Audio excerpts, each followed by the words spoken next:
The State Department says it's seeing an increased threat stream from Iran. The State Department says, quote, given current security conditions, the Secretary has decided to place Mission Iraq on ordered departure, meaning non-essential employees have to leave. Mission Iraq will have limited ability to provide emergency services to American citizens in Iraq, though the State Department refuses to detail what exactly the threat stream is from or whether it emanates from Iran. Secretary of State Mike Pompeo canceled a trip last week to Germany and flew to Iraq, citing concerns about neighboring Iran. And he continued to highlight Iran during his trip this week to Russia.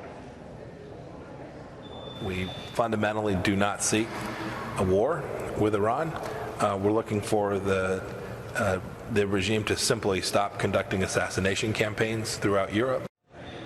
The Trump administration has already deployed B-52 bombers, a carrier strike group, a Patriot missile battery to the Persian Gulf. The Secretary of Defense has also presented a plan to send 120,000 troops to the region if Iran attacks Americans or accelerates its nuclear program to build a weapon.